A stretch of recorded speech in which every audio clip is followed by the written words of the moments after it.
Desde que me mudé a esta ciudad, el gimnasio fue de lo poco que me sostuvo. Iba cada noche después del trabajo, no por pasión, sino por rutina, por no pensar. Siempre, al mismo horario, siempre, solo. Me gustaba esa parte del día en la que nadie hablaba y todo era sudor, ruido de pesas y algún que otro gruñido contenido. Era como una coreografía callada entre desconocidos que preferían evitarse. Elegía siempre el mismo casillero. El número 17. Estaba en la esquina más alejada del vestuario, junto a la pared de los secadores. Lo elegía porque ahí nadie pasaba, nadie miraba, nadie hablaba, o al menos eso creía. Una noche, noté que el candado estaba girado, no como lo había dejado. Me pareció raro, pero lo atribuí al cansancio. A veces uno no recuerda bien cómo cerró las cosas. Volví a casa, dormí mal. Al día siguiente, otra vez, el candado girado, apenas, como si alguien lo hubiese tocado, como si lo hubiesen abierto y vuelto a cerrar con cuidado. Pensé en hablar con alguien, pero ¿qué iba a decir? Que mi casillero estaba un poco más hacia la izquierda de lo habitual. No quería sonar paranoico, pero no era solo eso. Empecé a notar otras cosas. Mi toalla estaba colgada distinto, mi desodorante abierto, una marca leve en la tapa de mi shampoo, como si alguien lo hubiese apretado. Una noche, al abrir el casillero, encontré algo que no era mío. Una nota, doblada en 4. Papel grueso, sin líneas. Solo decía: «Te queda bien la toalla azul». Nada más. Sin firma, sin fecha. Me quedé quieto. Miré alrededor. No había nadie más en el vestuario. O al menos eso pensé. Tiré la nota. Cerré todo rápido. Me fui sin bañarme, pero no dejé de ir. Algo en mí quería entender. A la noche siguiente, volví. Revisé el casillero antes de guardar mis cosas. Estaba igual, nada raro. Entrené, volví, lo abrí. Otra nota: «Hoy estuviste fuerte, te vi en espalda». El papel tenía una pequeña gota, como si alguien lo hubiese sostenido con la mano mojada. Me temblaron los dedos. Esa vez sí hablé con el encargado. Me dijo que no había cámaras en el vestuario, que nadie tenía acceso salvo los usuarios. Me aconsejó que cambiara de casillero. No lo hice. Quería saber quién era. Quería entender por qué. Me obsesioné. Durante una semana no hubo nada. Empecé a pensar que había sido una broma de mal gusto, hasta que, una noche, encontré otra nota, pero esta vez no estaba doblada.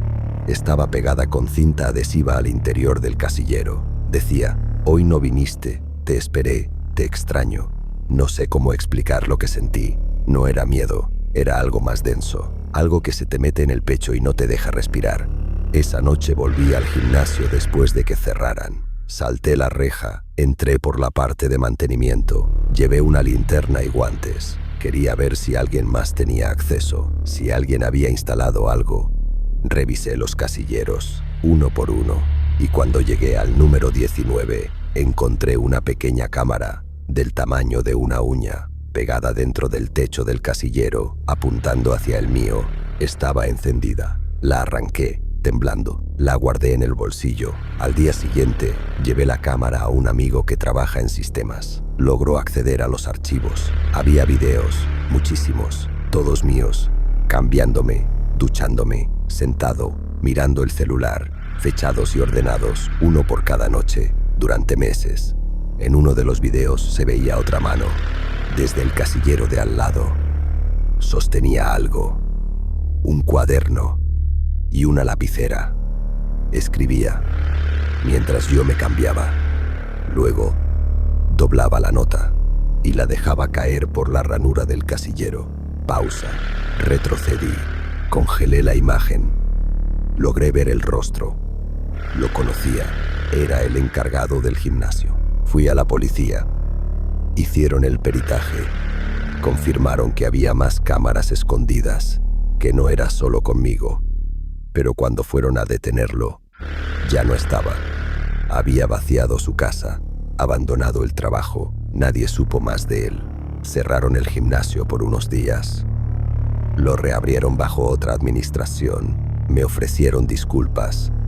Me devolvieron el dinero de la suscripción y me dijeron que el número 17 ya no sería utilizado. Nunca más volví a un vestuario, pero a veces, en casa, cuando me cambio frente al espejo, tengo la sensación de que hay una nota escondida en algún lugar, que alguien, en silencio, sigue observando y escribiendo, esperando el momento justo para hacerme saber que nunca dejé de ser visto.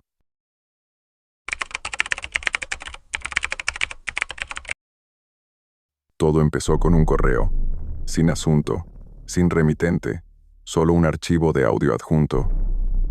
Pensé que era spam, pero algo me hizo abrirlo. Tal vez fue el nombre del archivo, papá.m3. Lo descargué, lo reproduje. Lo primero que escuché fue silencio. Luego, voces, dos, hombre y mujer. Reconocí de inmediato a mi padre y a mi madre, pero la conversación no era para mí, no era un mensaje. Era una grabación, como si alguien hubiera puesto un micrófono oculto durante una charla privada. Mi padre preguntaba si había quedado todo bien escondido. Mi madre dudó. Después dijo algo que me heló la sangre. Dijo, nunca debimos dejarla sola tanto tiempo, si no hubiese salido aquella noche. Luego silencio, luego susurros, luego una frase que jamás olvidaré, pero él nunca lo sabrá, ¿verdad? Mi nombre. Dijo mi nombre, y mi padre contestó, no, jamás, no puede saberlo, no puede recordar algo que no vivió. Cerré el archivo. Sentí que el piso se abría bajo mis pies. ¿De qué hablaban? ¿Quién era ella? ¿Qué cosa no debía saber yo? Intenté llamar a mis padres. No atendieron. Les mandé mensajes. Nada. Me subí al auto y fui directo a su casa. Cuando llegué, actuaron normal. Me preguntaron cómo estaba. Me ofrecieron té, pero yo no podía dejar de mirar sus manos, sus bocas, sus ojos. Les pregunté directamente. Les conté del archivo. Mi padre se quedó en silencio. Mi madre negó todo. Dijo que sería una broma, un montaje. Que en internet hay de todo. Pero lo vi en sus rostros. Algo se tensó, algo se quebró. Esa noche no dormí. Me senté frente a la computadora y empecé a buscar antiguos correos familiares, cajas viejas con fotos, cartas, diarios, cualquier cosa, hasta que encontré una imagen. Antigua, borrosa. Era yo, de niño, pero a mi lado había una niña, de mi misma edad. Parecía una fiesta, un cumpleaños, pero no la reconocía. Días después, encontré otra grabación. Esta vez, alguien la dejó en mi auto. Un pendrive, sin etiqueta. Lo conecté. De nuevo, sus voces. Pero esta vez, discutían. Mi madre lloraba. Decía, no puedo más. Él empieza a hacer preguntas. Soñó con ella. Mi padre la calló. Le dijo, si sigue así, vamos a tener que internarlo. No podemos arriesgarnos ahora. Me temblaban las manos. ¿Soñó con ella? ¿Internarlo? ¿A quién se referían? ¿A mí? ¿A alguien más? Volví a la casa de mis padres. Esta vez, grité. Exigí la verdad. Mi padre me empujó. Mi madre se quebró. Dijo que sí, que hubo otra, que antes que yo. Tuvieron una hija, Clara, que desapareció una noche, que nunca se supo nada, que la policía no encontró cuerpo, que no hablaron más del tema. Dijeron que cuando nací, no podían soportar la idea de perder otro hijo, así que borraron todo. Fotos, papeles, nombres. Me criaron como si nunca hubiese existido otra vida antes de mí. Pero yo la había visto, en fotos, en sueños, y ahora, en las grabaciones, ella estaba ahí. Clara existió. Volví a revisar todo. Encontré una caja vieja con ropa de bebé, con un nombre bordado en una mantita. Clara. Entonces lo supe. No era solo una hermana, era parte de mí, algo que estaba dentro, sin saberlo. Seguí investigando. Di con un policía retirado que había estado en el caso. Me dijo que fue extraño, que no había señales de robo, que no hubo testigos, solo una ventana abierta y un juguete roto en el jardín, que el caso fue cerrado por falta de pruebas, pero que nunca le cerró, que él siempre creyó que los padres sabían más de lo que decían. Desde entonces, cada noche, Escucho los audios una y otra vez. Encuentro frases nuevas, palabras escondidas, como si mis propios padres dejaran pistas de algo aún más oscuro, como si no solo hubieran callado, sino participado. Y lo más extraño es que en uno de los archivos más recientes hay una voz que no reconozco, una voz infantil, casi un susurro, al fondo, lejano. Dice, no tengas miedo, yo te voy a contar todo, pero no ahora. La grabación termina con mi nombre, dicha por una niña, una que nadie admite haber grabado.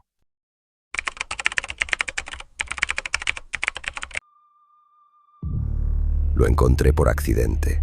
Estaba buscando un celular viejo para prestarle a mi sobrino. En una caja, entre cables y cargadores, apareció el teléfono de Clara. Ella había muerto hacía 7 meses. Su celular estaba ahí, con la pantalla rota, polvoso, pero entero.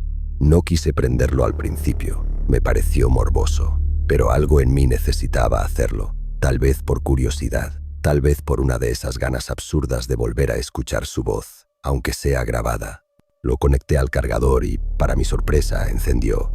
La pantalla estaba agrietada, pero aún funcionaba. Revisé las fotos. Algunas ya las conocía. Vacaciones, selfies, mascotas. Pero había una carpeta oculta, con nombre extraño. Una combinación de letras y números. Al abrirla, encontré videos. Muchos. Algunos eran solo segundos. Otros duraban minutos enteros. El primero era inocente, ella bailando en la cocina. El segundo, un paseo con alguien más, alguien que no era yo. El tercero era en un hotel. Clara con otro hombre. Me dolió, no voy a mentir, pero no la juzgué. Ya no estaba, no podía preguntarle nada. Seguí viendo. Uno de los últimos me llamó la atención, no por su contenido, sino por el nombre del archivo. Se llamaba No mires. Lo abrí. El video empezaba con Clara caminando por un pasillo estrecho. Las paredes eran de piedra. Se oían sus pasos y una respiración agitada. Alguien la seguía, o eso parecía. En un momento, gira la cámara y se ve a sí misma, como si estuviera grabando desde 2 lugares al mismo tiempo.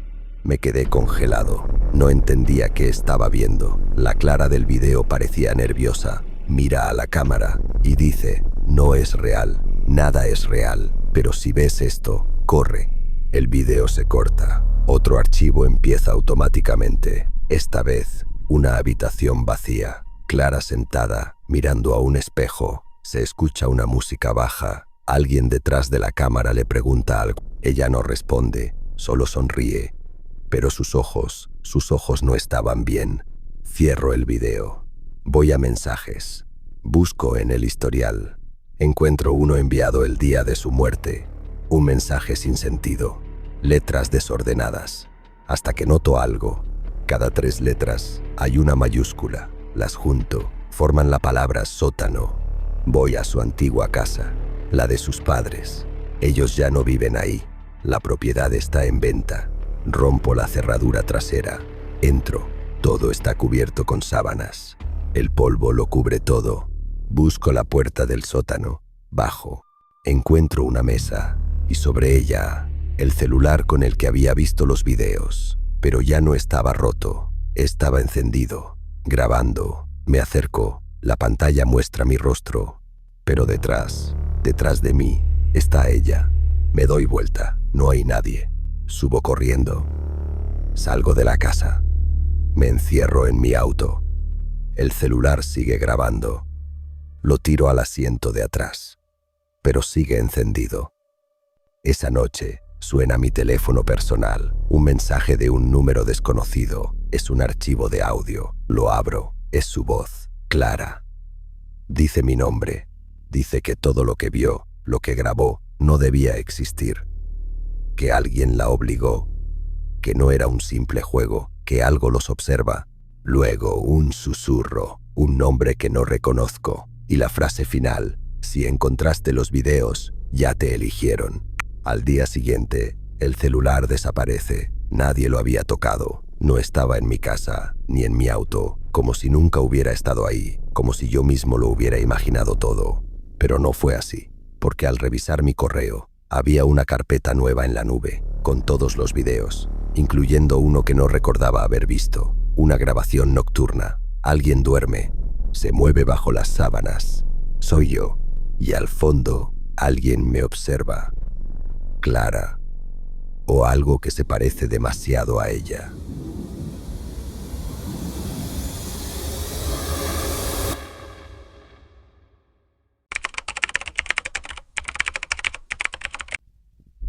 Mi abuelo murió en un geriátrico público. Nadie lo visitaba desde hacía años, excepto yo.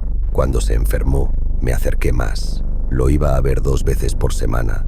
A veces hablaba conmigo, otras solo me miraba fijo, como si no me reconociera. Una tarde, antes de que su mente se apagara del todo, me dijo algo raro. Me tomó la mano con una fuerza que no esperaba y me susurró: «No abras la caja, no abras nunca esa caja, por favor». No supe a qué se refería, pero al día siguiente murió. Me pidieron que fuera a vaciar su habitación. No tenía mucho: ropa vieja, papeles, pero en el fondo de un cajón encontré una caja de madera oscura, pequeña, sin cerradura. Me detuve, recordé lo que me había dicho, dudé, pero la curiosidad me ganó. La abrí. Adentro solo había una cinta de casete, sin etiqueta, sin ningún otro objeto. Me la llevé a casa. Busqué mi viejo grabador portátil. Lo tenía de chico. Le puse pilas nuevas y coloqué la cinta.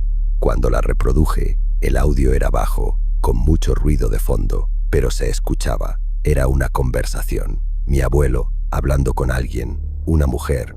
La voz era demasiado clara para estar grabada en secreto, como si él mismo hubiese querido conservarla. La mujer decía cosas extrañas. Hablaba de cámaras detrás de los espejos, de habitaciones espejo y de repeticiones. Él le respondía, con miedo. Le pedía que lo dejara en paz, que ya había cumplido, que no quería seguir con el juego. En un momento, la mujer dijo: «Ya tienes reemplazo, ya vino, ya escuchó esto». Ahí me estremecí, porque no estaba actuado. Era real. Era una conversación cruda, casi desesperada. Paré la cinta. No pude dormir esa noche.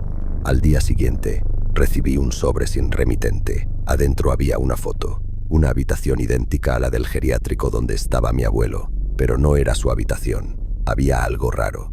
En la foto, el espejo tenía un marco más grueso, y adentro, el reflejo no coincidía. Lo que se veía en el espejo no era la misma habitación, era una parecida, y había alguien parado en ella, dándome la espalda, vestido como yo.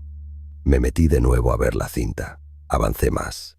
En un punto, se escucha a mi abuelo llorar. Dice: él no sabe lo que ve, él cree que ve el reflejo, pero solo ve la grabación. Y luego: no hay espejos, solo pantallas, solo réplicas. Entonces, la cinta se corta. Silencio total. Horas después, mientras me lavaba la cara frente al espejo del baño, noté algo. Me moví un segundo más lento que mi reflejo. Fue un parpadeo mínimo. Pero no fui yo. El reflejo parpadeó antes. Me congelé. Acerqué el rostro al espejo. Nada más ocurrió. Pero ya no era un reflejo. Era una imagen. Como si yo estuviera frente a una televisión que mostraba lo que debería verse, casi en tiempo real. La siguiente noche, mientras dormía, el grabador se encendió solo. Reprodujo la cinta desde el comienzo, a todo volumen. Cuando me levanté sobresaltado para apagarlo, vi que en la pantalla del celular había una notificación nueva. Nueva grabación disponible. La abrí. Era un video de mí, dormido, grabado desde el techo, en ángulo cenital. El mismo plano que tenía el geriátrico en la habitación de mi abuelo. Ahí entendí. No era una habitación cualquiera, era parte de algo, un sistema, una red de vigilancia, de duplicación, como si en ciertos lugares del mundo existieran espacios espejados, habitaciones gemelas, donde la gente vivía vidas idénticas, o las actuaba, y cuando uno muere, el otro toma su lugar. Esa misma semana, visité el geriátrico. Me hice pasar por inspector. Entré a la habitación de mi abuelo, pero la cama estaba ocupada por alguien idéntico a mí. Mismo rostro, misma cicatriz en la ceja. Dormía o fingía dormir. Me acerqué y en el reflejo del espejo no estaba él, estaba yo, parado detrás de mí, sonriendo, sin mover los labios. Salí corriendo, volví a mi casa, rompí todos los espejos, tapé las cámaras, desconecté todo, pero cada vez que apago las luces, siento que alguien sigue observando. Creo que ahora me toca a mí grabar la cinta, porque alguien, en algún lado, va a abrir esa caja y va a necesitar entender, aunque sea demasiado tarde.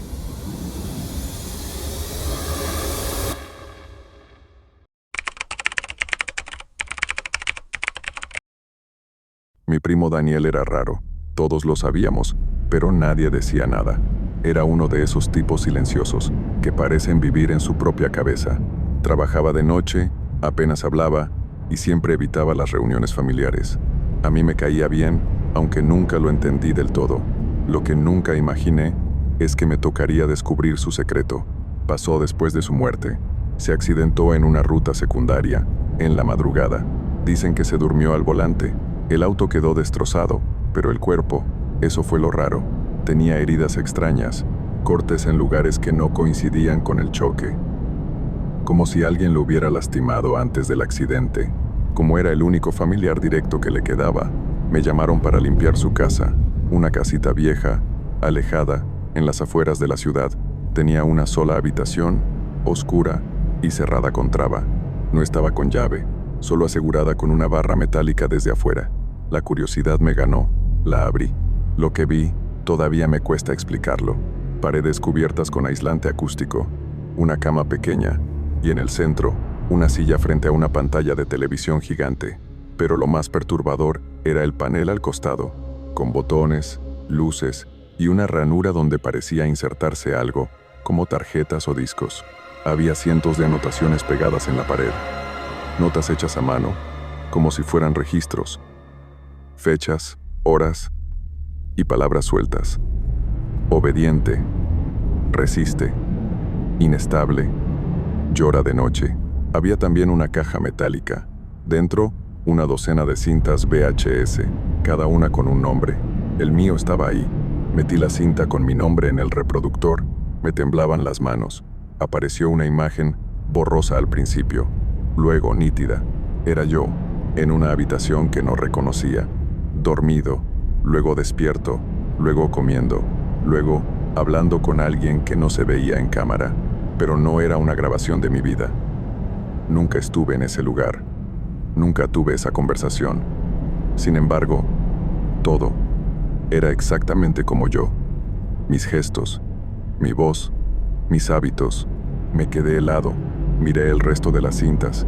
Reconocí algunos nombres. Un primo lejano, una tía que murió hace años. Personas con las que Daniel apenas hablaba. Personas que, según esas grabaciones, tenían versiones alternas de sí mismas. Seguí explorando la casa. Encontré una carpeta encriptada en su computadora. Tardé en abrirla. Dentro, documentos con diagramas técnicos, esquemas de una especie de sistema de condicionamiento. Era como si Daniel hubiera estado experimentando con la conducta humana.